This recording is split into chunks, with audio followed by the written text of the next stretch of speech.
दोस्तों, संभल की हिंसा में 3 लोगों ने बेवजह अपनी जान गंवा दी। दर्जनों लोग घायल हैं, तमाम सरकारी कर्मचारी घायल हैं, पुलिस के लोग घायल हैं, अधिकारी भी घायल हैं। सवाल ये होता है कि ये इतना बड़ा हंगामा हो कैसे गया। अगर अदालत ने आदेश दिया था तो आदेश को किस तरह से पालन कराना है, क्या इतना अनुभव संभल के जिला प्रशासन के पास नहीं था? क्या संभल के कलेक्टर और कप्तान भूल गए थे कि हर जिले में एक जिला स्तरीय पीस कमेटी होती है, हर जिले में डिस्ट्रिक्ट पीस कमेटी होती है जिसमें सभी धर्मों के प्रभावशाली लोगों को शामिल किया जाता है, उसके मेंबर होते हैं, उनकी नियमित बैठकें होती है डीएमएसपी के अध्यक्षता में। यदि एक सांप्रदायिक रूप से संवेदनशील मामले में अदालत के आदेश का पालन कराना था तो वहां के कलेक्टर और कप्तान ने डिस्ट्रिक्ट पीस कमेटी की बैठक क्यों नहीं बुलाई? संभल के मोजिज प्रभावशाली मुस्लिम नेताओं को क्यों नहीं बुलाया गया और क्यों नहीं उनके सामने चर्चा की गई अदालत के फैसले की?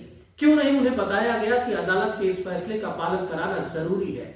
मुस्लिम समाज का सहयोग यदि इस कार्यक्रम में लिया गया होता, अदालत के फैसले को इंप्लीमेंट कराने के लिए पहले एक भरोसे का निर्माण किया गया होता, मुसलमानों की बैठक करा ली गई होती, तो ऐसे हादसे, इस तरह की घटनाएं, इतनी मौतें, इतना बड़ा जो हैवक क्रिएट हुआ, जिस तरह से ये सिचुएशन पूरे देश के सामने आई, देश दुनिया में जिस तरह से जिला प्रशासन की बदनामी हो रही है, सरकारी तंत्र की बदनामी हो रही है, भारत में सांप्रदायिक सौहार्द पर सवाल खड़े हो रहे हैं, ये सब ना होता। एक बड़ी लापरवाही निश्चित तौर पर संभल में जिला प्रशासन और पुलिस प्रशासन के द्वारा यहां पर बरती गई है। यह अलग बात है कि पुलिस वालों पर पथराव हो रहा था, यह अलग बात है कि पुलिस पर भी फायरिंग हो रही थी। कुछ पुलिस के अधिकारी ये कह रहे हैं कि सेल्फ डिफेंस में उन्होंने गोलियां चलाई। सेल्फ डिफेंस का अधिकार भारत में न सिर्फ पुलिस को है बल्कि आम लोगों को भी है।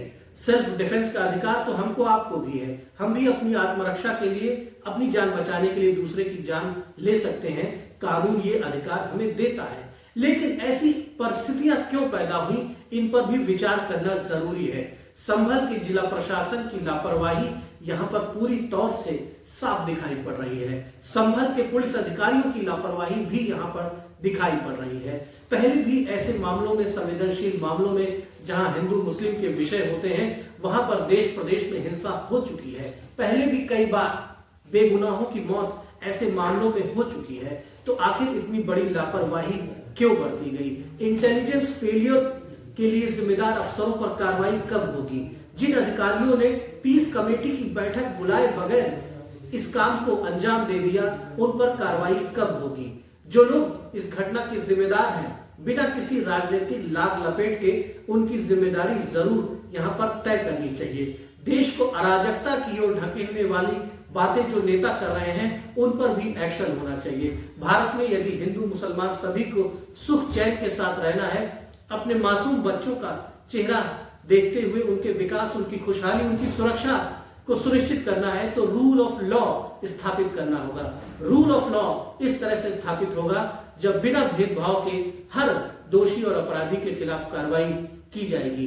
फिलहाल संभल के इस मामले में जहां पर सांप्रदायिक दंगा हो गया, जहां पर कई राउंड फायरिंग की नौबत आ गई, जहां पर लोगों की मौत हो गई, जहां पर गाड़ियां जला दी गई, जहां पर कानून व्यवस्था का मजाक बन गया, वहां पर एक बार बड़ा सवाल खड़ा हो गया है जिला प्रशासन के सामने, सरकार के सामने, और अदालत ने जो फैसला दिया उसको लागू करने की जो प्रक्रिया अपनाई गई, उस प्रक्रिया को लेकर भी यहाँ पर सवाल खड़ा हो गया है। उम्मीद की जाती है कि इस बड़ी घटना के बाद आगे कम से कम एक सीख ली जाएगी और ऐसे मामलों में जो पहले से जो परंपराएं हैं, जो व्यवस्थाएं हैं, हर जिले में जो डिस्ट्रिक्ट पीस कमेटी है, जिसमें हिंदू मुस्लिम समाज के तमाम प्रभावशाली नेता होते हैं, जिनका सोसाइटी पर कंट्रोल होता है, जिनकी बात लोग मानते हैं, ऐसे लोगों को भरोसे में लेकर, विश्वास में लेकर, ऐसे लोगों के साथ कॉन्फिडेंस बिल्ड करके ही इस तरह के कदम उठाए जाए, ऐसे स्टेप्स लिए जाए, ताकि दोबारा किसी के खून से देश प्रदेश की सड़कें लाल ना हो, दोबारा ऐसी खूनी खबरों से अखबार न लाल हो, दोबारा ऐसी खूनी खबरों की हेडलाइन से टीवी और मोबाइल फोन्स की स्क्रीन न लाल हो। धन्यवाद।